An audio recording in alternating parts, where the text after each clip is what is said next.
Buenas tardes a todos y bienvenidos a otro seminario web de TEDx Crane. Me llamo Ricardo Neto, soy el gerente de partes de servicio en TEDx Latinoamérica y como muchos de ustedes lo han solicitado, hoy hablaremos sobre mantenimiento preventivo en grúas, parte 2. Como todos saben, el propósito principal del mantenimiento es evitar fallas antes que causen daños graves y también accidentes, pero hoy voy a dejar acá una pregunta para responder al final de nuestra capacitación. ¿Es posible mejorar nuestro mantenimiento con las informaciones que vamos a aprender hoy? A lo largo de la capacitación recibiréis sus dudas a través de nuestro chat, ¿ok? Nuestro amigo Alexandre Vacari, supervisor de servicios, le explicará cómo será esta dinámica. Y al final de nuestro seminario web, estoy seguro que usted podrá tener más informaciones de cómo reducir el riesgo de accidentes, aumentar la vida de su equipo, reducir los costos operacionales.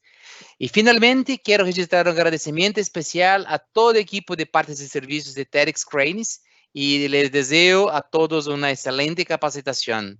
Alexandre, vamos a empezar. Hasta luego a todos.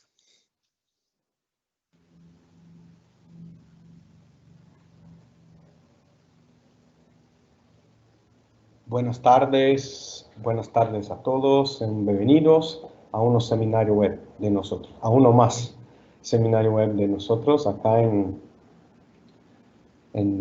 internet. Hoy vamos, como he comentado Ricardo, vamos a tratar de mantenimiento de grúas móviles. Es la parte 2 porque nosotros ya hicimos esta presentación antes. En realidad tratamos de otros temas en la primera vez y tuvimos muchísimas preguntas y nosotros explicábamos que íbamos a tratar de hacer uno más por el tema. Tuvimos mucha gente, mucha participación y muchas dudas. Entonces, hoy día vamos a hacer la parte 2. Vamos a tratar de otros temas, no vamos a tratar prácticamente de ningún de los temas que hablamos en el primero seminario. Mucha cosa nueva y vamos a ver. Y quizás si les gusta, pasemos a uno más, porque en mantenimiento hay muchísimos temas a tratar, hay muchísima información. Entonces, con estos dos seminarios no alcanzamos, no sé, quizá 1% o 2% de todo que hay para hablar sobre mantenimiento. Pero vamos a avanzar. Como ha explicado Ricardo, siempre que hacemos aquí este seminario, empezamos con estas informaciones iniciales. Hoy este seminario es grabado, ¿sí? Para fines de capacitación, nada más. Y por eso mismo los micrófonos y las cámaras de ustedes no están habilitadas. Entonces, en esta grabación, grabamos solamente las imágenes de la presentación, a veces las imágenes de mi cámara, que a veces Ricardo cambia ahí, y mi voz, solamente eso. Nosotros como TEDx no tenemos acceso a nada, ninguna información de ustedes, ¿sí? No hay voces, datos, imágenes, nada, ¿ok? Y por eso la única manera de interactuar con nosotros es a través del chat, como he explicado Ricardo. Entonces aquí otra vez los micrófonos de las cámaras están apagadas y si ustedes tienen dudas o quieren hacer un comentario o algo así, tienen que pulsar acá en estos dos balones acá que se ve con el punto de exclamación. Ahí es para empezar el chat. Al momento que pulsamos acá, llegamos a esta pantalla. Mi pantalla está en portugués, en inglés, perdón, pero creo que usted va a tener aquí hacer una pregunta. Entonces, el próximo paso es pulsar acá en hacer una pregunta. ¿Listo? Y luego vamos a llegar a esta pantalla. En esta pantalla, en este campo, ustedes tienen que escribir su mensaje o su duda, su pregunta, lo que sea. Y acá arriba les pido que pongan su nombre y su correo electrónico. ¿Por qué? Porque de la vez pasada tuvimos un montón de preguntas al final del seminario y tomó mucho tiempo, como 15, 20 minutos más, además del tiempo del seminario. Entonces, al final nosotros dijimos que, oye, dejen ahí sus preguntas y nosotros vamos a enviar las respuestas por correo. Y el tema es que la gente puso las preguntas ahí, escribió las preguntas y se olvidó de los correos. Entonces, hoy les pido que siempre que tengan una pregunta, pongan acá su nombre y su correo electrónico, ¿ok? Y acá la pregunta. Si nosotros no alcanzamos a hablar de brindarle una respuesta durante el tiempo que tenemos para aclarar las dudas, yo voy a enviar las respuestas por correo, como hicimos en la otra vez, ¿de acuerdo? Entonces siempre pongan acá su nombre y su correo electrónico. Y finalmente, al momento que ya tienen aquí llenaron todas estas informaciones, pulsamos acá en el avioncito y Ricardo va a recibir su solicitud, su pregunta, su duda, su comentario. Y claro, la sesión de aclarar las dudas es solamente al final del seminario, ¿ok? Sin embargo, si ustedes tienen una duda ahora, por ejemplo, en los primeros 5 minutos, no hay que esperar hasta el final del seminario para enviarla. Mientras estoy aquí hablando, ustedes pueden empezar a enviar las preguntas a Ricardo, no hay problema, ¿ok? Y al final, ¿qué va a hacer Ricardo? Va a hacer como un resumen de todo y va a empezar con todas las preguntas. Pero ustedes, al momento que tengan la duda, no hay problema, pueden enviar de inmediato, de golpe, así, que tienen la duda, su pregunta a Ricardo, ¿ok? A través del chat. Aquí tenemos la agenda, todo que ya tratamos este mes, ¿sí? Hablamos de grúas torre, de telemetría, de un montón de cosas. Hoy hablemos del mantenimiento preventivo de grúas otra vez, la parte 2. Y la próxima semana vamos a hablar del armado de grúas torres que son altomontables, la gama CBR, ¿de acuerdo? Acá un poquito más de información. Aquí son nuestros contactos y los puntos de contacto para cualquier duda, soporte técnico, manuales, esquemáticos, lo que sea. Entonces nosotros tenemos nuestra página, myterexla@terex.com. En la página tenemos un chat, ¿sí? Un servicio de chat que está en horario comercial. Entonces, siempre que usted se ingrese en la página, hay como hablar con uno de nosotros a través del chat durante el horario comercial. Sin embargo, no hay problema. Si usted ingresa en la página y está fuera del horario comercial, por la herramienta de chat, igual, ustedes pueden dejar un mensaje a nosotros. Y el día siguiente, al momento que empezamos, que arrancamos, vamos a contestar su duda, su pregunta, aclarar lo que sea. Tenemos el correo, ¿sí? myterexla@terex.com.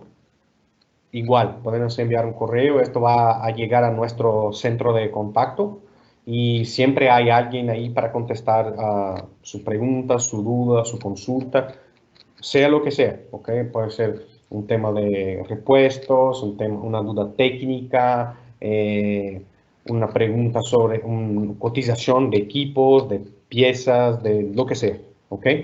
No tengan vergüenza, no tengan ningún problema. Envíen ahí sus dudas, estamos ahí. Este es el objetivo, estar ahí atento a lo que necesitan ustedes. ¿De acuerdo?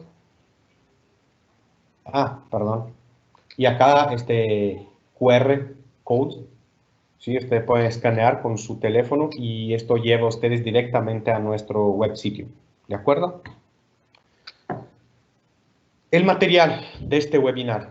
Hace como 4 o 5 semanas, no me acuerdo, nosotros empezamos a grabar estas presentaciones y al final cargamos la presentación, ¿okay? El video de esta presentación y cargamos el material que nosotros presentamos en una versión PDF en nuestro web sitio. Y ahí está, y esta es la dirección, ¿sí? Entonces, al final, como, claro, no inmediatamente, pero con 2 horas o máximo el otro día tempranito, el material va a estar ahí. El tema es que el video lleva un tiempo para cargarlo y hacer todos los trámites que tenemos que hacer, entonces toma un poquito de tiempo. Entonces, el video no va a estar disponible así de inmediato, pero con 2 horas o seguramente el otro día temprano ya va a estar ahí, ¿ok? Y otra cosa que nosotros estamos haciendo ahí en todos los seminarios es que hoy, el día de hoy, tenemos abierto la formación en línea de TEDx, el e-learning, Mundo de las Grúas. Es una formación básica de seguridad y operación. Y para toda la gente que se registre, que regístrese hoy, no hay costo. Entonces, el día de hoy, si ustedes ahí ingresan en esta página que se ve aquí, si ingresan en la página y hacen su registro ahí, vamos a brindar un acceso a ustedes todos sin ningún costo. Pero hoy hasta la medianoche, al momento que lleguemos al viernes, listo, ya no funciona más. ¿De acuerdo? Ahí hay que esperar porque esto siempre está abierto, los registros gratis están abiertos solamente a los martes y jueves, que son los días cuando tenemos los seminarios. Entonces, en estos 2 días, los registros están abiertos, ¿ok? Pero los otros días no es posible hacer el registro de manera gratuita. ¿De acuerdo? Avanzamos un poquito más. Y listo. Entonces ahorita vamos realmente a empezar con el tema de hoy, que es el mantenimiento de grúas móviles. Vamos a hacer un recordatorio rápido de lo que hablamos la vez pasada, ¿sí? Con, por ejemplo, cuáles son los beneficios, por qué hacer la manutención, como dijo Ricardo, ¿sí? Entonces hoy día estamos en las empresas, aún más ahora, por todo el tema del brote y todo que sucede, estamos siempre en búsqueda de reducción de costo, tenemos que buscar más seguridad, tenemos que buscar más fiabilidad en nuestros equipos. Entonces, seguramente, una manera de alcanzar estos objetivos es cumplir el mantenimiento correcto de los equipos, ¿sí? Por ejemplo, cuando hablamos de seguridad, OSHA, que es la Organization Health and Safety of Administración en español es Administración de Seguridad y Salud Ocupacional, OSHA, de Estados Unidos. Ellos indican que, por ejemplo, el malo mantenimiento o la falta del mantenimiento es una de las 10 razones de accidentes con grúas, por ejemplo. Entonces, seguramente, si hacemos el mantenimiento regular, ¿sí? Tenemos mucho menos riesgos, ¿sí? A los profesionales que están manejando el equipo, los trabajadores que van a manejar la grúa, el rigger, el operador, y al cliente, por ejemplo, porque a veces en una empresa de alquiler y alquila una grúa, entonces disminuye bastante el riesgo a sus profesionales y a los clientes, a la gente que va a estar trabajando allí en la obra, ¿sí? Okay, entonces, seguridad es un punto bastante importante cuando hablamos de mantención. Fiabilidad, ¿sí? En un equipo mucho más fiable, un equipo que tiene un mantenimiento regular, no falla tanto, ¿sí? No es tan impredecible, ¿ok? Entonces, otra vez, es más fiable al cliente. Igual, nosotros como que brindamos más fiabilidad al cliente. Él ve que no se detiene la grúa, no tiene fallos, no tiene fugas, no sucede nada malo. Y por eso, cuando no tenemos un mantenimiento realmente efectivo, ¿qué sucede? Hay una pérdida de confiabilidad del cliente por los fallos, por la frecuencia de los fallos, la cualidad del trabajo de la grúa. Por ejemplo, una grúa que va a hacer un armado y tiene que mantener una pieza en una posición para que al final alguien haga una soldadura o algo así, y tiene fugas o tiene holguras en el tornamesa, en pluma y no sé qué, no va a mantener la pieza en la posición correcta o puede tener más dificultad de hacerlo. Entonces, otra vez, es una pérdida de cualidad. Entonces, ahí hablamos de la cualidad. Entonces, hay muchas cosas que haciendo un mantenimiento logramos mejorar. Claro, tenemos un costo operativo mucho más bajo. ¿Por qué? Porque el equipo no falla, ¿no? Cuando falla el equipo, el costo de repuestos y el costo de reparación técnico y todo eso es mucho más bajo. Otra cosa, tenemos menos tiempo de equipo detenido. El equipo no va a estar parado. Entonces, tenemos un costo, mejor un costo de oportunidad, porque el equipo siempre sí está disponible. Otro tema del mantenimiento. Y finalmente, tenemos una mayor vida útil del equipo. ¿Sí? Si hacemos un mantenimiento regular, se prolonga la vida útil de las grúas, de los equipos, ¿sí? Y se reduce incluso los problemas y los desgastes que tenemos, ¿sí? El desgaste acumulado y todo eso. ¿De acuerdo? Y hablando de ahora, un poquito rápido ahora, de las normativas. Entonces, yo hablé, mejoremos con fiabilidad y no sé qué, pero nosotros, como los dueños o como la gente que maneja la grúa, nosotros tenemos responsabilidad sobre el mantenimiento igual, ¿ok? Entonces, si sucede algo malo con la grúa, por ejemplo, un accidente, y después de que se averigua, se investiga esto, llegamos a conclusión de que fue un tema de malo mantenimiento o de falta de mantenimiento, nos pueden jugar un juicio, nos pueden poner culpables por el tema. Entonces, y en estas normativas, por ejemplo, como ANSI-ASME para las grúas que se producen en Estados Unidos, la ISO para las grúas de Europa, y aquí, por ejemplo, tenemos la NR 11, 12 y DC8, son brasileñas, son normativas que tratan o hacen las definiciones, qué es mantenimiento, qué es inspección, cuál es el intervalo, no el intervalo como tal, pero te dice, qué tipos de inspecciones, cuántas inspecciones tiene que pasar una grúa y todo eso. Entonces es importante conocer estas normativas. Hay muchísimos ejemplos, acá son solamente algunos. Hay la ISO 12480, por ejemplo, las alemanas, la DGB D6, la D8, hay un montón de normativas, ¿sí? Aquí son algunos ejemplos de estas normativas. Y prácticamente en todas las normativas te dice lo que tenemos que averiguar durante el mantenimiento y lo que es más importante, que mucha gente no lo hace, que es registrar. Tenemos que tener un registro de los mantenimientos hechos y de los problemas que tiene una grúa, ¿sí? Y como en un avión, ¿sí? Quizás un día vamos a alcanzar el nivel de mantenimiento que hay en la industria del transporte aéreo, ¿sí? Las aerolíneas.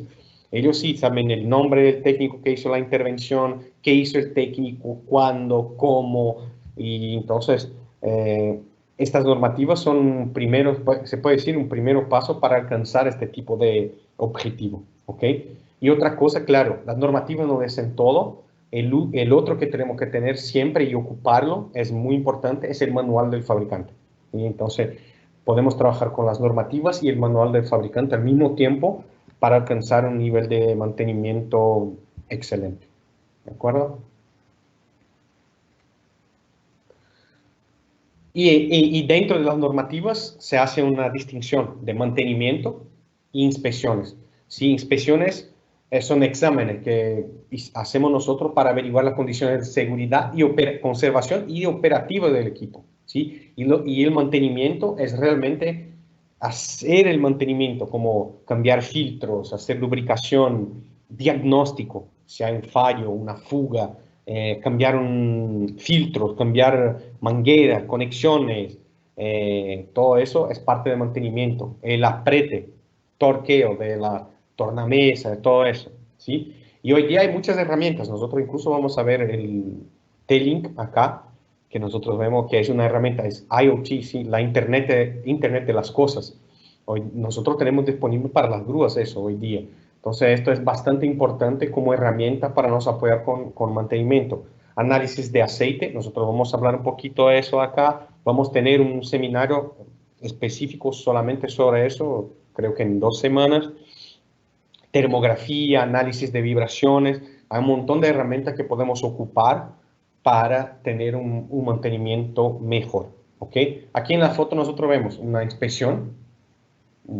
Aquí el tipo está averiguando el sistema de LMI y el otro acá a la mano izquierda está haciendo realmente el mantenimiento, la lubricación de la pluma, ¿de acuerdo? Y ahora efectivamente vamos a empezar con los controles. En la vez pasada, e incluso en estas normativas, está el control estructural.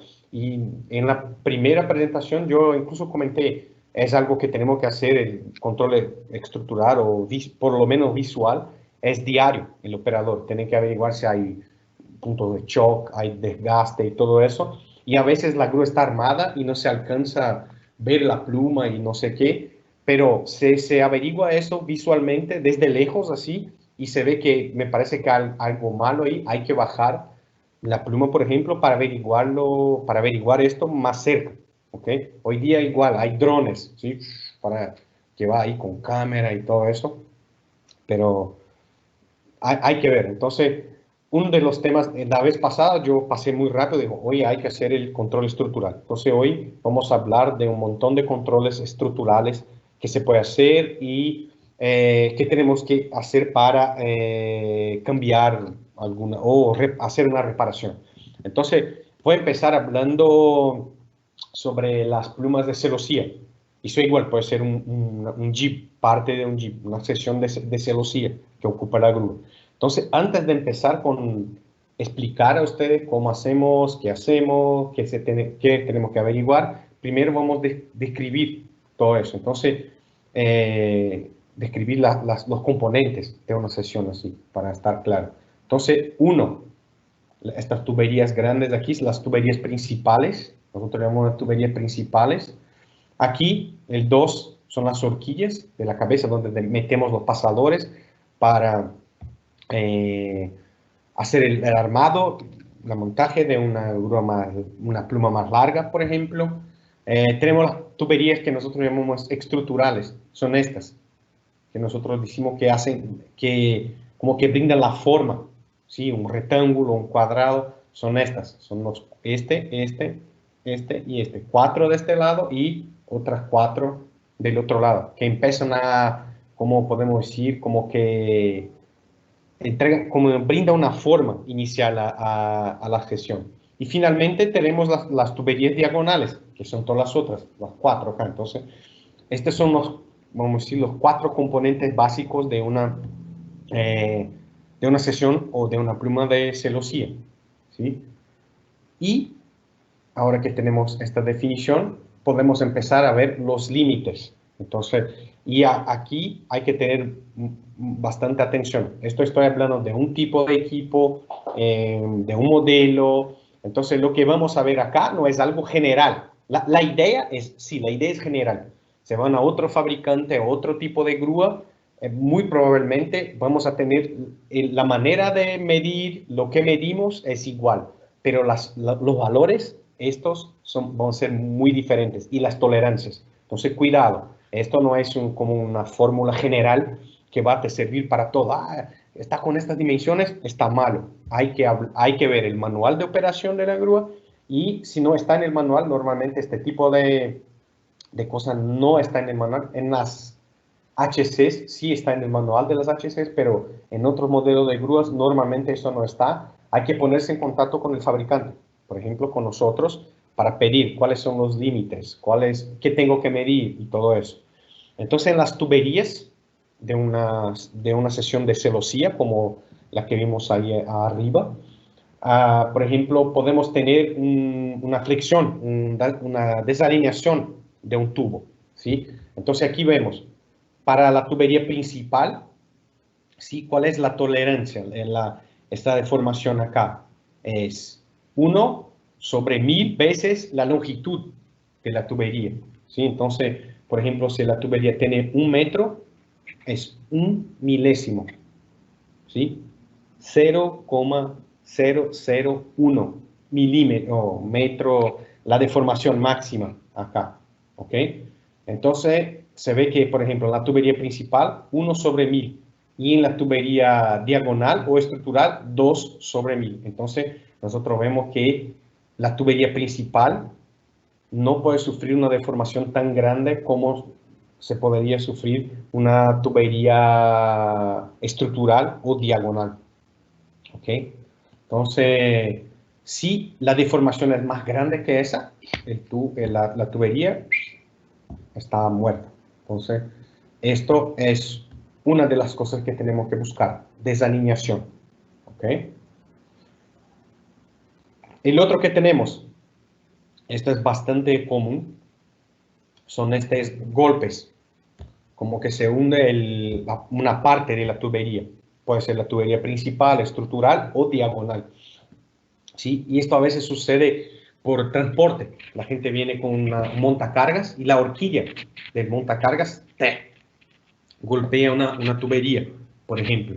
¿Sí? Entonces podemos tener ahí una deformación que es longitudinal en el mismo sentido del tubo, de la tubería, o podemos tener algo transversal o no completamente transversal, 90 grados con el sentido de la tubería, pero algo que ya no es longitudinal. Entonces aquí vemos qué tenemos que medir y luego en la próxima diapositiva vamos a ver que hay una tabla.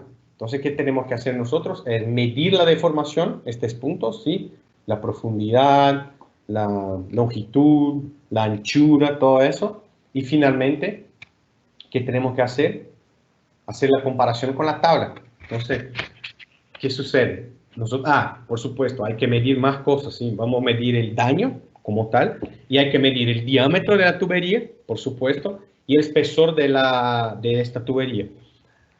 ¿Cómo podemos hacer eso? El diámetro, normal, pero el espesor, a veces tenemos que ocupar una herramienta de ultrasonidos, o otra vez ponerse en contacto con nosotros, o con el fabricante de la grúa, para que el fabricante brinde esta información, porque por supuesto, normalmente en terreno nosotros no alcanzamos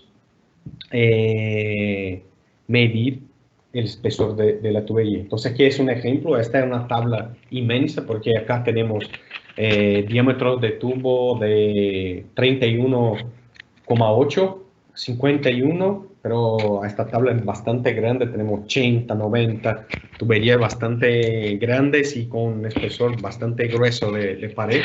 Y por supuesto, entonces de acuerdo con el diámetro y más que todo con el espesor de pared, mira. Entonces, aquí tenemos 51 milímetros de diámetro y un espesor de 8 milímetros. Entonces, la profundidad de la deformación puede llegar hasta 1,6. Si es menos que 1,6, no hay problema. Más que 1,6, tenemos que hacer una reparación. ¿Ok? Y claro, igual, anchura y longitud. Entonces, aquí medimos. Es una tubería de 51 milímetros de diámetro, tiene 8 milímetros de espesor de pared. Estas son las dimensiones que podemos tener. La deformación puede tener una profundidad de 1,6 milímetros y anchura 17,8 y 56,6. ¿De acuerdo? Y otra vez, esto cambia. Entonces, la primera tabla que vimos ahí es de un tipo de grúa. Estas dos tablas que vemos acá es de otro tipo de grúa. Por ejemplo, es de una grúa HC. Entonces, la primera tabla, la tabla 1, es la variación de linealidad. La primera que vimos ahí en la primera diapositiva. Y la otra son los daños, ¿sí? Que se ve referente a un hundimiento de una tubería. Entonces, una para la longitud, como vimos en la primera diapositiva, y la otra es para este tipo de daño donde hay un hundimiento de la tubería, por ejemplo. Pero, igual, lo importante es que cada equipo tiene sus valores de tolerancia. ¿Ok? Comenzamos. Y ahora un plumín, un chip. Igual es una estructura de celosía muchas veces, pero ahí tenemos sus límites, hay diferencias, y esto son para las RTs de Estados Unidos, por ejemplo. Si vamos a las RTs de Italia, son otros valores. Entonces, la desalineación máxima es 6,35 milímetros, un cuarto de pulgada, entre soportes. Entonces, por ejemplo, tenemos dos tuberías diagonales y tenemos el tubo principal. Entonces, estos son dos soportes. Entonces, entre dos soportes, la desalineación máxima permitida es un cuarto de pulgada. ¿Okay? En una desalineación continua, total, tiene que ser inferior a una pulgada. ¿Sí? Las deformaciones puntuales en la tubería y la pérdida de material no podemos tener un hundido o una pérdida de material que más que 20% del espesor de la pared del tubo, de la tubería. ¿De acuerdo?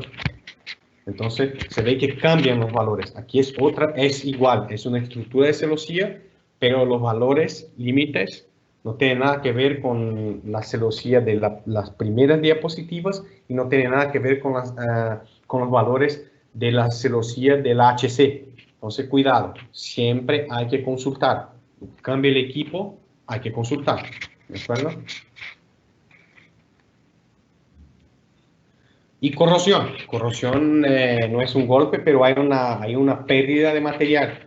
Entonces, igual, normalmente el espesor no puede disminuir más que 10% y el diámetro total de la tubería no puede disminuir más que 50%. Si tenemos eso por temas de corrosión, oxidación, una pérdida de material, tenemos que reemplazar el tubo, por ejemplo. Es una de las técnicas que tenemos para solucionar un problema así. ¿Ok? Aquí tenemos otra vez algunos equipos tienen una tabla como esta. Aquí, de acuerdo con el espesor a través de la tubería, cuál es la pérdida máxima, la profundidad máxima de pérdida de material para este equipo. Aquí otra vez, esta tabla 3 es una HC. ¿Okay?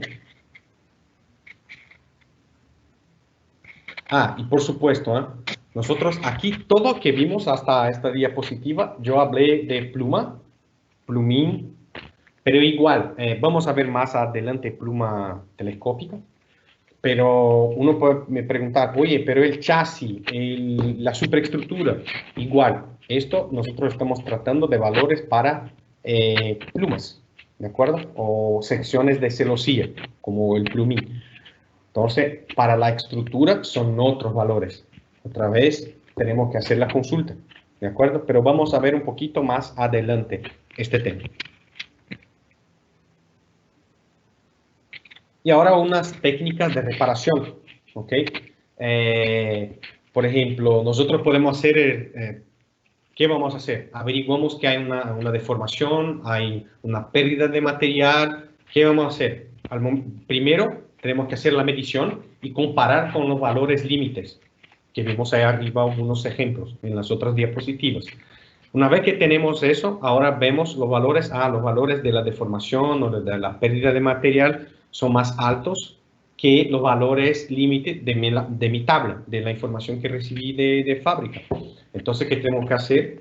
La reparación. Entonces, la primera técnica de reparación, por ejemplo, para una tubería, para una pluma de celosía o un jib, es el reemplazo del tubo completo. Pero hay una excepción, el tubo principal, que nosotros vimos ahí en la primera diapositiva, los componentes, nosotros no aceptamos. Si es necesario reemplazar la tubería principal, la sesión está muerta. Hay que comprar una nueva. No es aceptable reemplazar la tubería principal completa, ¿ok? Entonces, es una técnica, reemplazar la tubería completa, si es, pero no para la tubería principal, ¿de acuerdo? La otra posibilidad que tenemos, esta sí podemos aplicarla incluso a la tubería principal, es el reemplazo de una sección de la tubería, solamente la parte dañada, ¿de acuerdo? Entonces aquí tenemos el ejemplo, se hace el corte, se hace la preparación de superficie, hay que hacer la soldadura y todo eso. Y por supuesto, para hacer esta maniobra, el soldador tiene que tener una certificación. No es cualquiera ahí que está en la calle, oye, vamos a hacer una soldadura acá. Hay que tener una certificación. Y por supuesto, al final del trabajo, nosotros tenemos que hacer una prueba de carga. ¿De acuerdo? Entonces, reemplazo de la tubería, reemplazo de una parte de la tubería, la parte dañada de la tubería, deposición de soldadura o superposición. ¿Qué quiere decir eso? Nosotros vimos esta como hundimiento de la tubería, por ejemplo, porque durante el transporte se la golpeó el operador de montacarga con la horquilla y se hundió ahí la tubería. Esto a veces, ¿qué podemos hacer? Hacer la deposición de soldadura, ¿de acuerdo? Entonces, ¿qué vamos a hacer? Si es una pequeña profundidad, algo así, y no afecta el espesor de la pared, ¿sí? Entonces, ¿qué podemos hacer? Podemos hacer la deposición de soldadura utilizando técnica de cordón con un consumible, por supuesto, que tenga las mismas características del tubo principal, ¿de acuerdo? Y claro, al final hay que hacer una rectificación bastante cuidadosa del punto donde se hizo se ocupó esta técnica de posición. Y es otra cosa importante que tiene que saber es que no somos nosotros, está dañado, por la tabla hay que corregir esto, hay que hacer la reparación. Entonces, ¿qué nosotros vamos a hacer? ¿Reemplazamos el tubo? ¿Reemplazamos parte del tubo? No. Nosotros no somos nosotros que hacemos esta decisión. Tenemos que enviar todo eso, ustedes tienen que enviar todo eso a nosotros y nuestra ingeniería va a poner un procedimiento de soldadura o un procedimiento de reparación. Entonces, oye, hay que reemplazar la tubería completa, hay que reemplazar parte de la tubería, es posible hacer deposición. Entonces, nosotros de servicio recibimos la información, nos ponemos en contacto con la gente de ingeniería y la gente de ingeniería va a nos decir cómo vamos a hacer la reparación. ¿Ok? Entonces nosotros miramos, está dañado, hay que repararlo y nosotros decimos cómo. No. Al momento este conocimiento nos sirve para saber que ya está mal, hay que repararlo. Pero ¿cómo vamos a hacer? ¿Cuál de las técnicas que vamos a ocupar para hacer la reparación? Nosotros tenemos que ver esto con nuestra ingeniería. ¿Ok?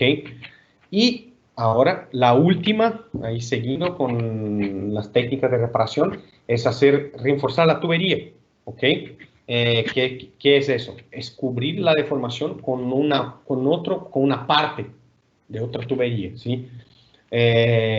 Y por supuesto, aquí como está en la diapositiva, tenemos que ocupar un material de misma cualidad y espesor de pared de la tubería original, ¿sí? De acuerdo con esta normativa, la DIN 1125-6, ¿de acuerdo?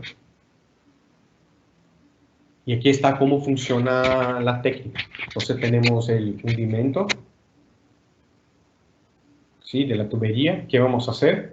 Con una otra parte, mira, acá se ve una otra tubería, una nueva tubería, como que vamos a ir tapar esto y hacer una soldadura, ¿sí?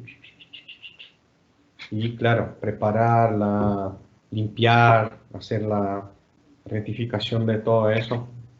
¿Ok? Para esto, un soldador tiene que tener una certificación igual, normalmente una EN 287-1, ¿sí? Para materiales grupo 3.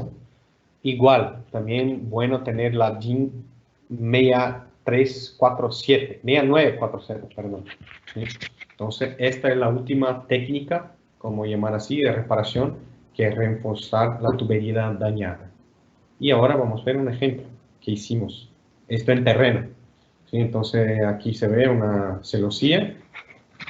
¿Okay? No es la tubería principal, es una tubería estructural, ¿de acuerdo? Porque es la que nosotros llamamos que cierra el cuadro de la sección de celosía, ¿sí? Aquí está el material que ocupamos para hacer el refuerzo. ¿Sí? Aquí está hecho ya con soldadura y todo. Y se ve, después que pintamos, no se ve nada. ¿Okay?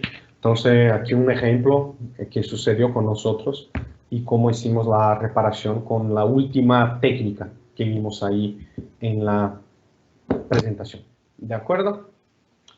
Aún siguiendo con los controles estructurales, ahora vamos a hablar un poquito de plumas telescópicas.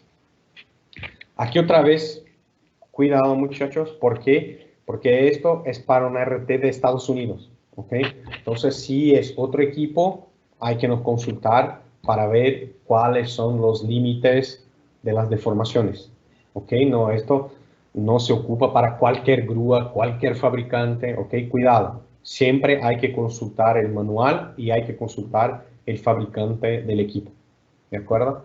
Entonces, por ejemplo, en una RT de Estados Unidos, la desalineación máxima es 1/4 de pulgada en toda la extensión. Por sesión, ¿no? Esto no es la pluma completa, es por cada una de las sesiones, ¿de acuerdo? Donde hay los patines, las almohadillas, ¿sí? De los patines de la pluma, aún menos, 1/8 de pulgada, ¿sí? Porque si hay deformaciones ahí, la pluma va a salir así, vamos a tener vibración y todo eso. ¿Dónde más, en qué sentido se acepta más deformaciones? En el sentido vertical, ¿sí? Vertical, porque es justo donde hay que tener más esfuerzo la pluma, ¿de acuerdo?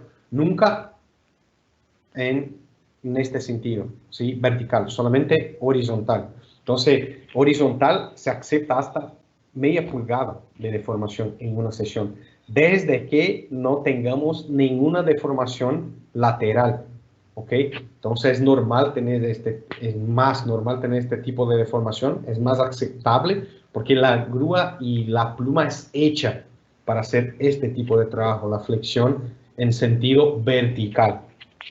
¿Ok? Y pérdida de material por corrosión, por ejemplo, se acepta un máximo de pérdida de 20% del espesor de la pared, ¿ok? De una sesión de pluma, ¿de acuerdo? Entonces, estos son los valores para una pluma telescópica. Avanzando aún, como yo comenté al principio, vamos a hablar mucho de controles estructurales hoy. Ahora vamos a hablar del control estructural del tornamesa. ¿De acuerdo? Hay que medir. El tornamesa tiene que tener un juego ahí, una holgura máxima. ¿Ok? ¿Y cómo vamos a hacer esto? ¿Sí? Y claro, ¿por qué eso sucede? Aquí se ve en el dibujito. Siempre que la grúa ponemos contrapeso o extendemos pluma o hacemos una carga, vamos a tener un torque. ¿Sí? El tornamesa, el rodamiento del tornamesa va a sufrir un esfuerzo. ¿Ok? Que es igual ahí como vemos. Un lado, una compresión y otro lado, una extensión. Entonces, por eso hay que medir. Y esto hay que medir todos los años. Cada 12 meses tenemos que hacer esta medida. ¿Y cómo vamos a hacerlo? Hay que poner ahí el medidor de cuadrante en la pista exterior, ¿sí? Del rodamiento. ¿Qué vamos a hacer ahí? Bajar la pluma. ¿Qué va a suceder? Vamos a tener una fuerza en este sentido y vamos a medir, ¿de acuerdo? Ahí en esta posición. Luego, ¿qué vamos a hacer? Por ejemplo, subimos pluma. Igual, ahora el rodamiento va a tener un esfuerzo para el otro lado. Y la holgura, el juego total, se obtiene haciendo la suma, ¿sí? De las dos medidas, para un lado y para el otro lado. ¿Ok? Y aquí se ve, yo puso ahí unos dibujitos para que vean. Aquí está el medidor de cuadrante, ¿ok? Ya aquí en distintas posiciones para que vean, ¿sí? Y al momento que tenemos esta medición, ¿qué tenemos que hacer? Igualito que en la pluma, que en la celosía. Tenemos valores estándares, ¿ok? Que nosotros tenemos que estar con los valores bajos que estos. Aquí tengo solo una parte de una tabla. Y estos valores varían de acuerdo con el suministro, el fabricante del tornamesa, ¿sí? El rodamiento, mejor. ¿Sí? Entonces, de acuerdo con esto, va a cambiar cuáles son las dimensiones. Entonces, ¿qué tenemos? Otra vez, tenemos que consultar a nosotros y nosotros vamos a decir, oye, en esta grúa ocupamos este rodamiento y las tolerancias son estas. Y ustedes, ¿qué van a hacer? Medirlas y averiguar si están dentro o no. Si está demasiado, hay que reemplazar, ¿ok? Desafortunadamente. ¿Okay? Y como comentaba, que hacemos eso cada 12 meses. Incluso es interesante que tenga un registro, ¿ok? Entonces medimos hoy, en un año, otra vez, y ahí podemos ver la diferencia, si hay diferencia, ¿ok? Entonces, y aquí otra cosa interesante, hay que hacerlo en 4 puntos. Aquí vemos 1, 2, 3, 4. Entonces, 0 grados, 90, 180 y 270. ¿De acuerdo? Medimos en 4 puntos y escribimos. ¿Okay? Entonces, este es el control estructural del rodamiento del tornamesa. Aún en una tornamesa tenemos los tornillos.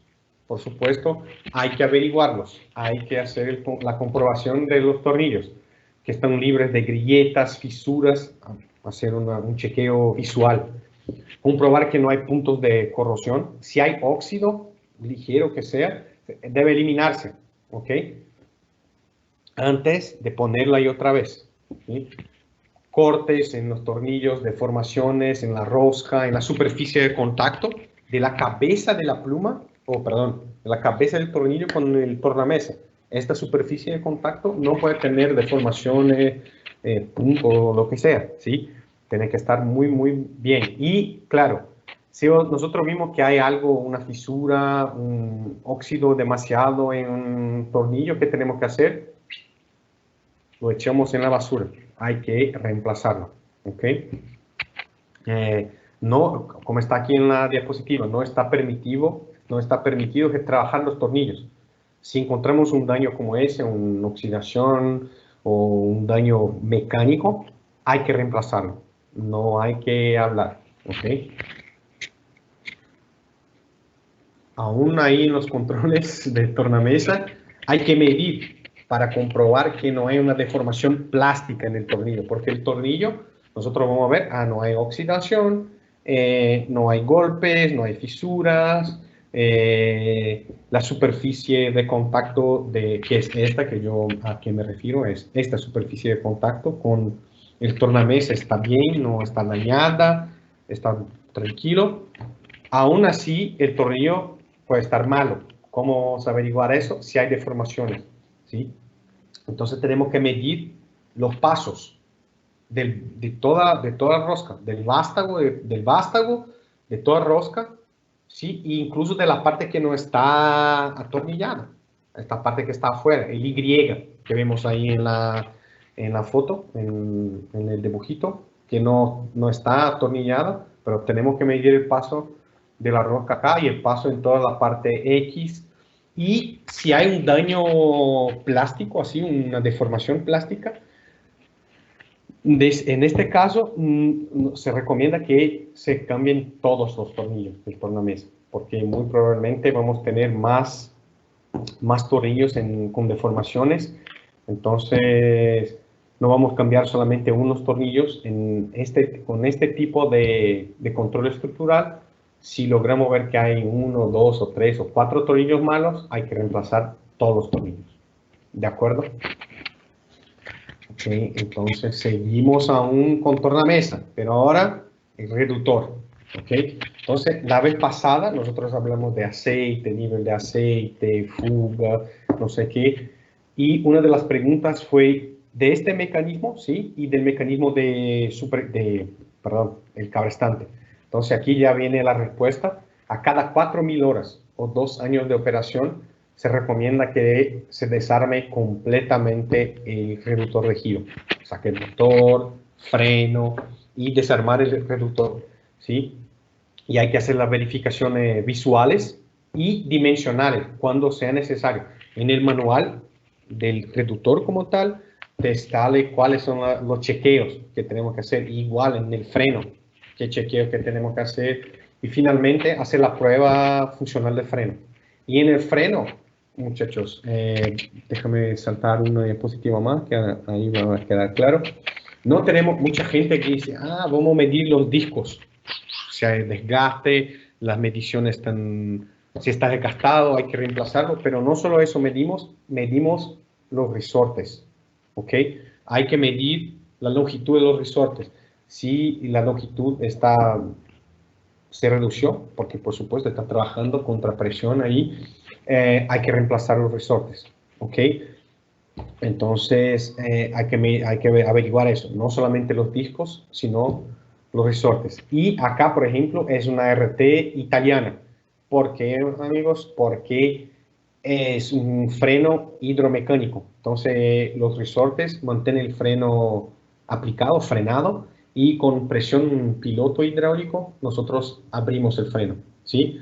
Esto sirve para las grúas italianas, todas, y sirve para grúas americanas, las más grandes y las más nuevas, que igual la liberación de freno es hecha hidráulicamente, pero otras grúas de Estados Unidos es un freno mecánico puro. Hay un cable, vamos a hablar un poquito más adelante, y entonces es un poquito diferente, pero la idea es muy similar, ¿ok? Vamos a seguir aquí. Y aquí está, por ejemplo, aquí cómo funciona el freno. Tenemos presión de pilotaje que empuja esta estructura acá, y ahora vemos los discos están libres y el eje gira, ¿ok? Entonces es como funciona este freno hidromecánico, como explicaba, que sirve para todas las RTs de Europa, las italianas, las grúas europeas como normalmente, y para las grúas americanas más grandes y más nuevas. Las grandes más antiguas como la 130 es hidromecánico así, la 100, RT100, la Quadstar 1100 es así, no es con cable, ¿ok? Mismo las un poquito más antiguas, ¿de acuerdo? Ahora no me acuerdo así de memoria si la 780 es hidráulico, solamente las nuevas o las antiguas también, pero igual, esto sirve, hay que averiguar el esquemático y el manual de la grúa, y ahí vamos a ver, ¿es hidromecánico o es puro mecánico? ¿Sí? Y acá tenemos, esta es una RT, por ejemplo, una 555, entonces es el freno completamente mecánico, no es hidromecánico como vimos en la diapositiva anterior. Entonces hay que ajustar, además de chequear los discos y todo eso, hay que ajustar el cable. Es posible, uno puede decir, oye, pero no frena bien, no frena porque no está ajustado. Entonces es posible ajustar el cable del freno. Incluso este freno él puede trabajar de dos maneras, como un freno de servicio y un freno de parqueo. ¿Okay? Entonces, cuando está como freno de parqueo, mientras empezamos a pisar en este pedal, se escucha estos clics. Aquí en la tabla se ve clic, clic, clic. Entonces, después que llegamos al cuarto clic, 1, clic, 2, 3, 4. Al momento que lleguemos al cuarto clic, el freno tiene que estar puesto. Y si nosotros hacemos mando con el joystick, la grúa no puede girar. ¿De acuerdo? Si después del cuarto clic y la grúa aún logra girar, entonces tenemos que ajustar el cable o tenemos un problema con los discos que están desgastados. ¿De acuerdo? Entonces, es una manera de averiguar. Y en el hidromecánico, si no tenemos la presión de pilotaje, la grúa no puede girar. ¿Okay? Si está metido el freno y gira la grúa, estamos malos. Tenemos un problema posiblemente o en los resortes o en los discos. ¿De acuerdo? Aún con los controles estructurales, vamos a llamar así. Ahora el backlash. ¿Qué es el backlash, amigos? El backlash es la distancia, la holgura entre la corona de giro y el piñón del reductor de giro. ¿Ok? Entonces, lo que sucede, si este espacio, si esta holgura es demasiada, la grúa balanza demasiado, es muy brusca, hay un desgaste demasiado y todo eso. Entonces, ¿cómo medimos? Medimos con un calibre fijo, que es este que vemos acá, ¿de acuerdo? Entonces metemos el calibre fijo entre los dientes para ver. Y por supuesto, esto otra vez tiene que ver con el tornamesa. Entonces, de acuerdo con las dimensiones y el número de dientes que tiene el engranaje de tornamesa, va a salir la holgura o la distancia máxima ahí que tenemos, que nosotros llamamos de backlash. ¿Okay? Y esto cambia, como comentaba, de acuerdo con el diámetro y con el número de dientes, que nosotros, esta proporción se llama módulo de un engranaje, y esto va a variar mucho. Entonces, nosotros que tenemos que ver, otra vez, cuál es el fabricante, el proveedor, que está desde tornamesa de la grúa, y de ahí va a salir cuál es el valor del backlash. ¿Y cómo se ajusta el backlash? Normalmente el peón la salida del reductor de giro es excéntrico. ¿Ok? Entonces, ¿qué tenemos que hacer? Se puede girar el reductor completo y mientras giramos el reductor, el piñón se acerca o se aleja de la corona, del engranaje del tornamesa. Y mientras se acerca, disminuimos el backlash. Mientras se aleja, aumentamos el backlash. ¿De acuerdo? Y por supuesto hay una tolerancia. Entonces es un rango este backlash. ¿Ok? Seguimos acá. Ahora cambiamos de sistema. Hablemos ahí muchas diapositivas del sistema de giro. Ahora vamos a hablar del sistema de cabrestantes. Pero es bastante similar con el sistema de giro. Entonces, lo que hacemos es que cada 4.000 horas o 2 años de operación se recomienda que se desarme completamente el cabrestante. Entonces, saca el motor, saca el freno y saca el cable, por supuesto, y hay que desarmar el reductor del cabrestante completo. ¿Ok? Y los chequeos son igual, muy similares a los chequeos que vamos a hacer con el tornamesa. Entonces, hay que ver las dimensiones, el freno, desgaste, resortes y todo eso. ¿De acuerdo? Y aquí tenemos los chequeos. Por ejemplo, el freno, igualito que vimos con el giro. Tenemos los discos, tenemos los resortes. Aquí una pequeña explicación de cómo funciona. Entonces, hay que averiguar eso, hay que averiguar las dimensiones de los resortes, hay que averiguar las dimensiones de los discos. Aquí tenemos el sensor de giro, entonces hay que ver si está en la distancia correcta, si está bien conectado y todo eso. Y acá otra vez tenemos diferencias, ¿eh? Si es una grúa de Estados Unidos o sea una grúa europea. Si es una grúa CE, bajo normativa CE, que se construyó bajo normativa CE, o si es una grúa que se construyó bajo normativa ANSI. ¿Ok? Entonces, en las europeas, como este es un ejemplo de una grúa europea, vemos ahí un freno que tiene que abrirse o liberarse para subida y bajada. En las grúas de Estados Unidos, normalmente solo hay liberación de freno para bajada. ¿Ok? Vamos a ver ahí un poquito más adelante. Aquí está. Entonces, esto es un esquemático hidráulico de un cabrestante de Estados Unidos. Y aquí vemos el freno. ¿Ok? Entonces, mira, podemos tener presión por este lado y el motor gira. No sé para qué lado, sea para subida o para bajada. Y podemos tener presión por el lado B. Y lo que sucede es que, mira, el freno es liberado por una pilotaje que viene por la línea A. ¿Ok? Entonces, cuando tenemos presión por la línea B, no se abre el freno.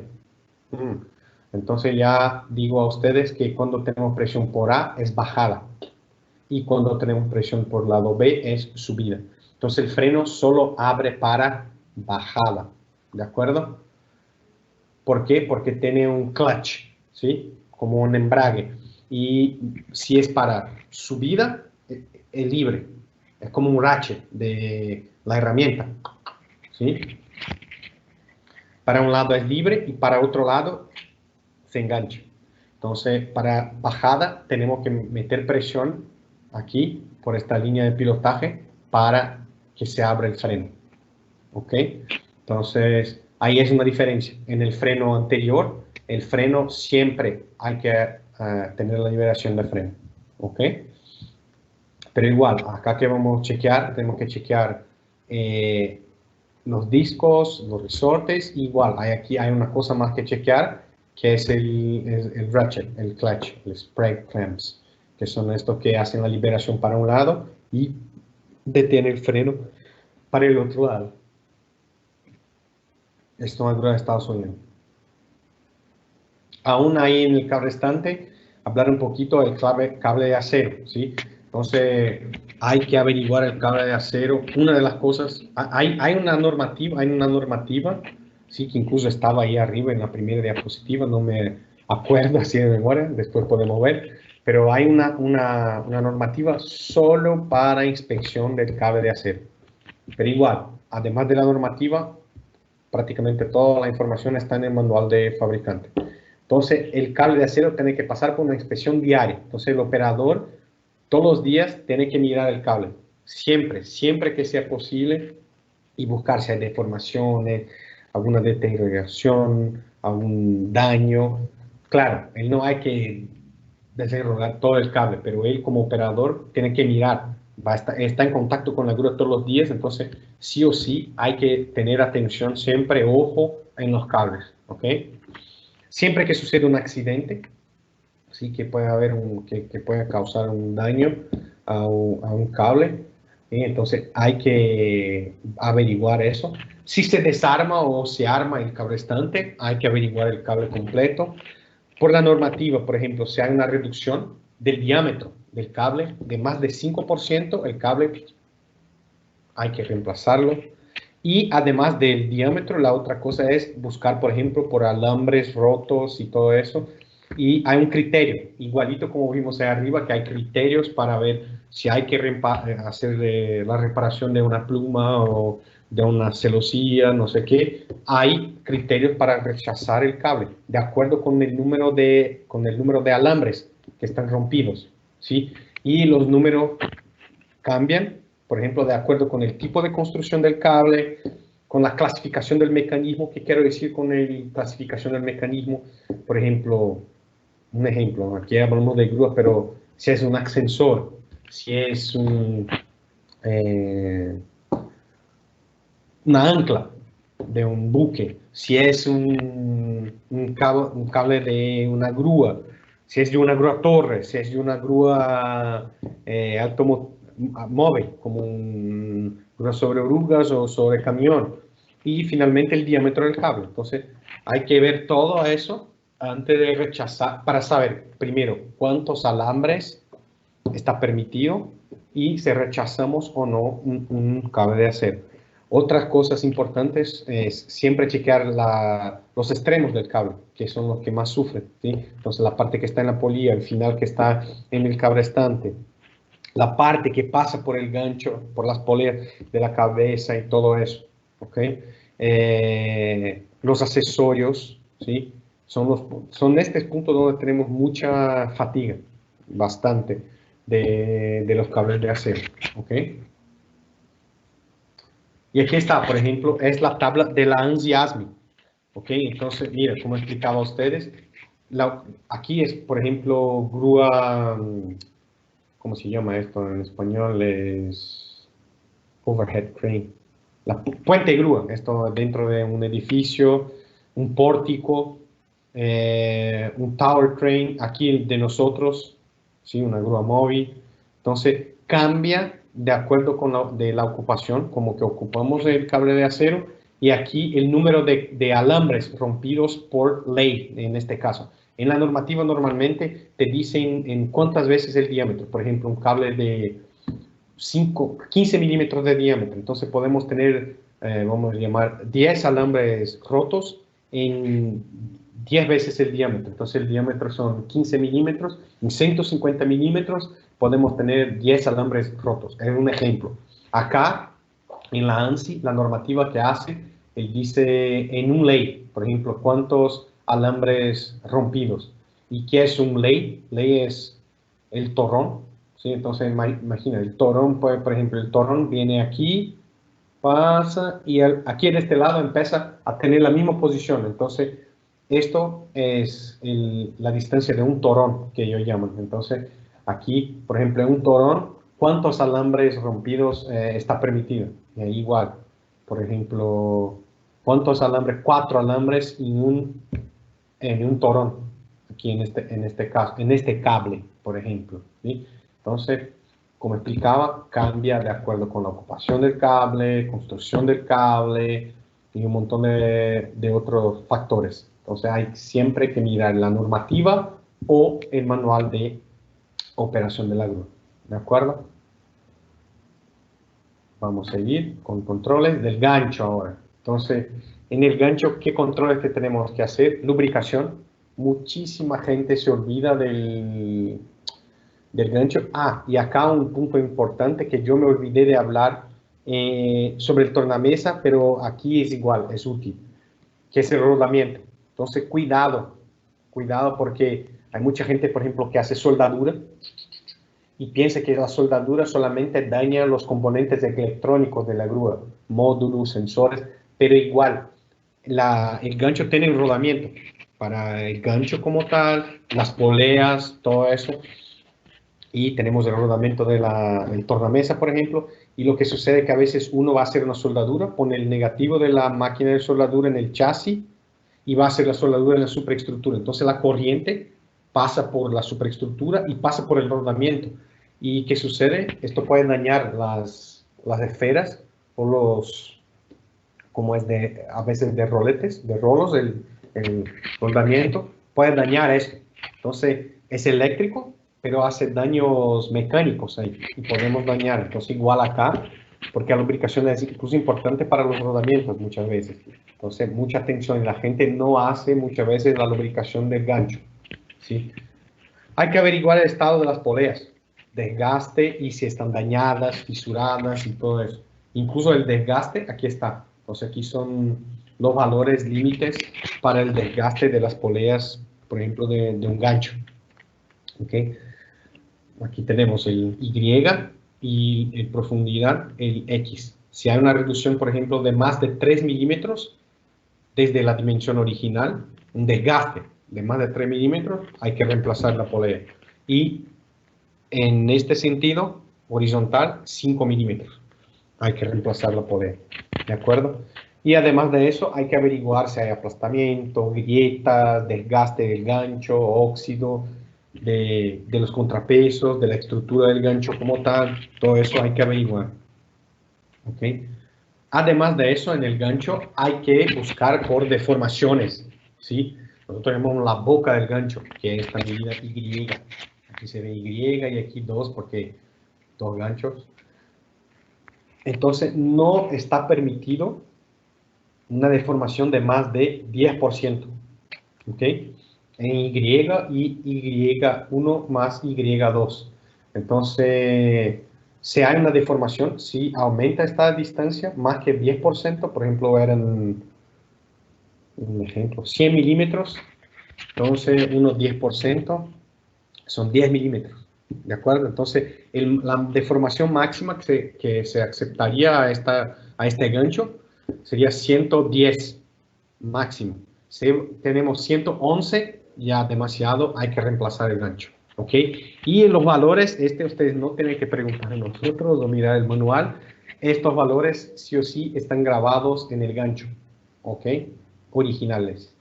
Claro, si el gancho ya golpearon, hicieron un montón de malas cosas con el gancho, a veces ya no está más valores, pero normalmente estos valores están grabados ahí en el propio gancho.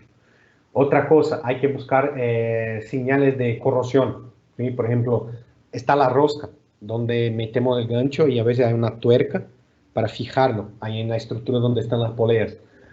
Hay que buscar, por ejemplo, por oxidación, por óxido y corrosión. Y si nosotros vemos que hay oxidación ahí, hay que desarmar el gancho y limpiar, sacar estas señales de corrosión, de oxidación. Y por si acaso, mientras estamos haciendo esta limpieza del óxido, y nosotros otra cosa que hay que averiguar, en la rosca del gancho hay que medirlo. Si hay una reducción de más que 5% del diámetro ahí, igual, reemplazar el gancho. ¿De acuerdo? Y como dice, lubricación. Mucha gente se olvida, no gira más el gancho y todo eso. ¿Ok? Avanzamos aquí un poquito. Ahora vamos a hablar de contaminación. ¿Ok? Como he comentado en el principio de la presentación, no en la próxima semana, creo que en la otra, vamos a tener un seminario con unos amigos acá que son expertos en contaminación de aceite, ¿de acuerdo? Entonces, ellos nos van a apoyar muchísimo con eso, pero ahora voy a hablar un poquito de algunas cosas básicas que mucha gente se olvida Entonces, ¿cómo nosotros sabemos cuál es el nivel de contaminación máxima que está permitido para un sistema de nuestra grúa? Aquí tenemos un ejemplo, es una RT, ¿sí? Entonces, si ustedes hacen un análisis de aceite, aquí está, para una RT con bombas de engranaje, que es una bomba que no tiene mucho problema con contaminación, podemos tener estos niveles de contaminación. Sacamos ahí un poquito de aceite, hacemos este análisis y, por ejemplo, por mililitro se aceptan hasta 3.000 partículas con 10 micron o más, ¿sí? Entonces, con 20 micron, 300, y así sigue, ¿sí? La tabla. Entonces, esto es para una RT, como por ejemplo la 555 de nosotros. El sistema hidráulico acepta una contaminación máxima de este nivel. Y si nosotros, claro, nos vamos todas veces, ¿cuál es el nivel de contaminación? Hay una otra tabla que se llama tabla o ISO, y tú dices un código y este código ya te sale, con este código ya sé que acepta este número de partículas y estas dimensiones. Entonces, este aceite es un ISO 19, ¿de acuerdo? Entonces, el nivel de contaminación de una RT, por ejemplo, 555, es ISO 19. Acepta estos niveles de contaminación. Entonces, nosotros tenemos que sí o sí buscar mantener la contaminación lo más bajo posible, porque, como comentaba, esto es para una grúa de palancas aún. Entonces, es una grúa que acepta un nivel de contaminación más alto. ¿Okay? Entonces, ojo, esto normalmente también está en el manual del fabricante. Te indica cuál es el nivel de contaminación máximo permitido para esta grúa o para este equipo. ¿Ok? Aún hablando de contaminación, hablar sobre agua es otro interesante. Nosotros, por ejemplo, el tanque, a veces trabajamos con la grúa, el aceite está caliente, todo eso. Ahora nos detenemos, horario de trabajo, listo, y salimos, dejamos la grúa ahí parqueada durante la noche, y el aire que está dentro del tanque hidráulico va a bajar la temperatura, por ejemplo, en un sitio frío o ahora en invierno. ¿Qué va a suceder? Vamos a tener condensación de agua en este aire ahí que está dentro del tanque, y el agua del aire va a caer ahí en el aceite hidráulico. Normalmente hay como hacer el drenaje, porque normalmente no se mezcla tanto, y aquí te dice la contaminación máxima que está permitida, por ejemplo, otra vez para una grúa con bombas de engranaje, es 0,05% de agua en el aceite. Si tenemos más que esto, ya está demasiado, hay que reemplazar el aceite. ¿Ok? Y finalmente, aún hablando de aceite, la oxidación del aceite.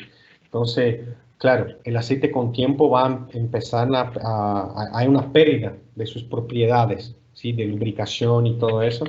Y esta pérdida y oxidación sucede más en alta temperatura. Entonces, si dejamos el aceite, un sobrecalentamiento del aceite, ¿qué va a suceder? Disminuimos muchísimo la vida útil del aceite por este tema de las oxidaciones. Igual, podemos medir estas oxidaciones. Y oxidación es un fenómeno interesante porque a veces empieza muy despacio y después que llega a un punto, avanza muy rápido. Y después que avanza aquí, listo, ya no hay más que hacer, hay que reemplazar este aceite. Entonces, cuidado con el trabajo en alta temperatura, porque eso aumenta demasiado la oxidación, la acidez del aceite.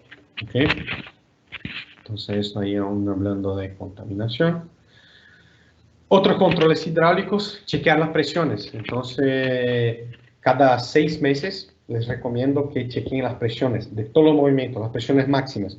Y si el sistema no alcanza las presiones máximas, ¿qué tenemos que hacer? Primero, intentar ajustar eso directamente en las válvulas de alivio. Y si no sucede eso, hay que averiguar.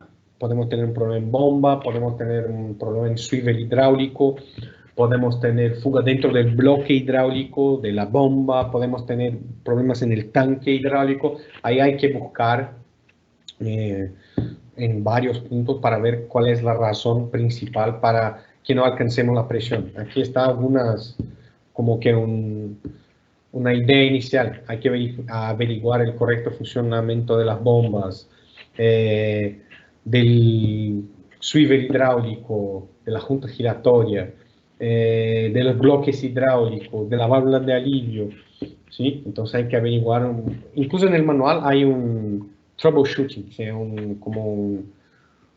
Para apoyar como un listado para hacer la búsqueda de fallas, ¿sí? Entonces les recomiendo que van a mirar ahí porque te dice más o menos dónde vamos a ir mirar y chequear, y qué tenemos que chequear para ver qué sucede, ¿ok? Entonces esto aún hablando de sistemas hidráulicos.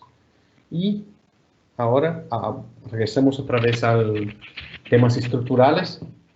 Yo dejé acá en destaque los puntos donde tenemos más estrés, donde tenemos más carga en el chasis.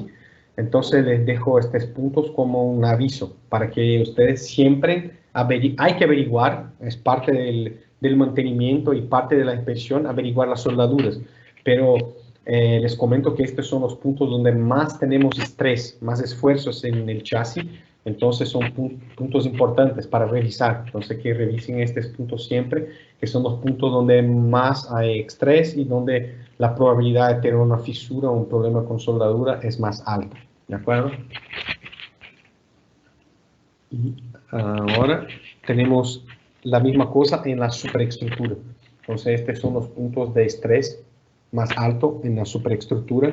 Entonces les recomiendo que al momento de hacer la verificación estructural del chasis y de la superestructura, más atención en estos puntos. ¿Ok? Vamos a mover un poquito. Y ahora hablar un poquito de T-Link. ¿Por qué hablar de T-Link? Porque nosotros vimos ahí un montón de cosas que tenemos que chequear, un montón de mantenimiento que tenemos que hacer. Y yo en el principio yo explicaba Internet of Things, ¿sí? La Internet de las cosas.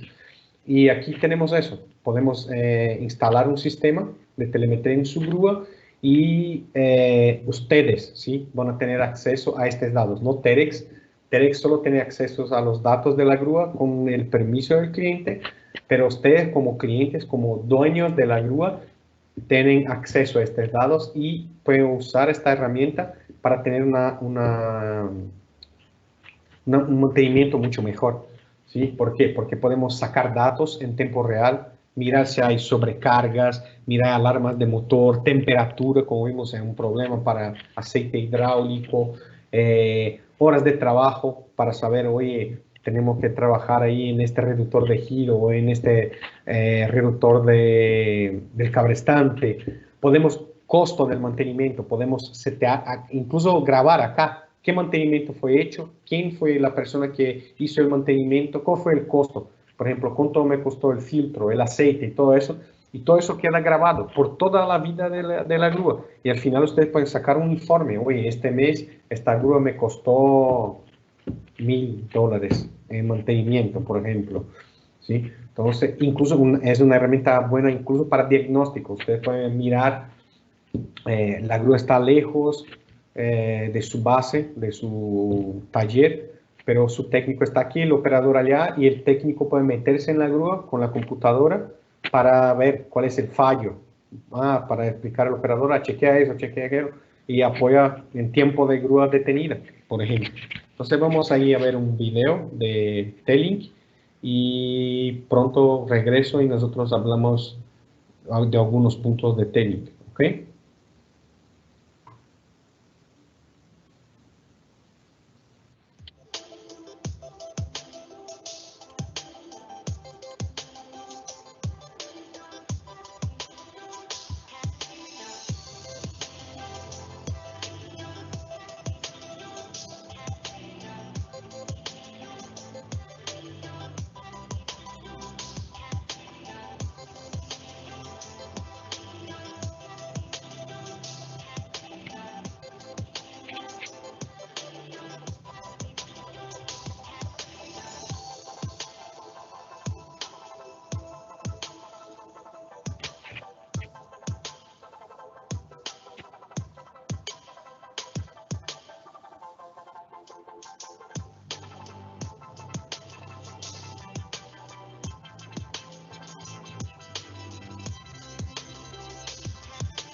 Entonces, este fue el T-Link. Y aquí cómo funciona el sistema. Entonces, el sistema se comunica, tiene comunicación 3G para los datos y satelital, ¿ok? Entonces, nosotros conectamos eso a la grúa, en la línea Cambus. Es posible instalar después en la grúa, es un opcional. No está disponible para todos los modelos de grúas, hay que consultar. Y, por ejemplo, no necesita para acceder al sistema y tener acceso a sus datos, informes y todo eso, no necesita instalación de nada, puede hacer en su móvil, en su computadora, no hay que instalar ninguna aplicación y todo está guardado en la nube. Todas las informaciones están almacenadas durante toda la vida de la grúa, podemos sacar consumo de combustible, por ejemplo, temperatura, podemos hacer un data logger, un record, guardar datos de cómo opera, si va y pasea, podemos setear para que nos envíe alarmas por SMS o por correo, siempre que hay una sobrecarga, siempre que va y pasea la grúa, siempre que hay una alarma de motor, podemos hacer un montón, es una herramienta tremenda para nos apoyar con el mantenimiento, ¿ok? Entonces, esto es solo un punto para cerrar este tema de mantenimiento con una herramienta que es el T-Link, ¿ok? Y aquí está el acceso en nuestra página web. Hay como acceder a T-Link. Por supuesto, ustedes tienen que tener una clave y un usuario. Y desafortunadamente, si no lo tienen, van a cruzar ahí, va a la página y te pide usuario y clave y de ahí no van a avanzar. Entonces, por supuesto, hay que tener su clave y su usuario para acceder. Y, por supuesto, por ejemplo, tengo una flota de grúas, no hay problema. Compré una grúa nueva, añadimos a la grúa al sistema. Se puede añadir grúas más porque es un hardware bastante sencillo que instalamos en la grúa solamente. ¿Okay? Y listo. ¿Okay? Entonces, amigos, esto era lo que yo tenía para hablar con ustedes hoy. Y estamos ahí listos para la próxima semana. Muchísimas gracias a todos. Muchas gracias, Alexandre, por su presentación. Fue muy buena, muy buena. Y espero que todos tengan ahora muchas más informaciones para proteger su equipo y evitar accidentes. Bueno, estamos abiertos a preguntas. También yo compartí con ustedes en el chat un formulario donde tú puedes registrar su correo para recibir nuestras newsletters de TEDx Cranes, ¿ok? También una pequeña encuesta que nosotros queríamos escuchar la opinión de ustedes sobre cuánto ustedes recomendarían nuestro seminario web para uno familiar o su amigo, ¿ok? Y estamos abiertos a las preguntas.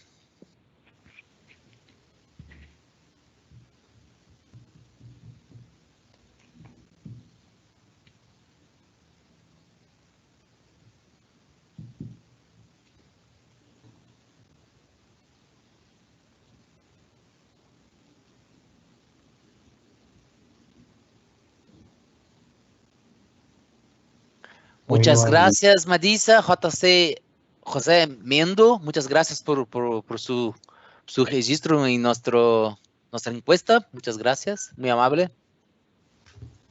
Todo se registró en el e-learning igual. Bueno, estamos abiertos. Vamos a quedar como 2, 3 minutos. Caso no tenga ninguna pregunta, nosotros vamos a encerrar nuestro seminario web. Y pronto, como he comentado al principio, va a estar listo ahí el material y la presentación va a estar disponible en la página de TEDx. Sí. Llegó la primera pregunta. Juan Carlos. Ya quedó el formulario. Muchas gracias, Juan Carlos.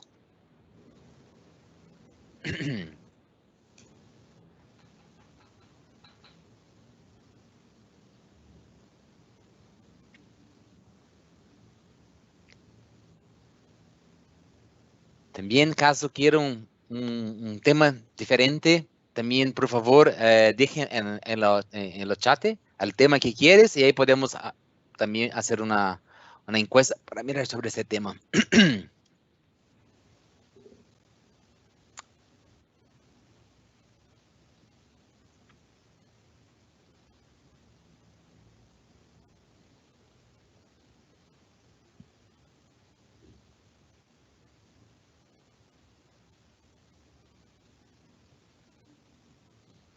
Bien, creo que podemos encerrar.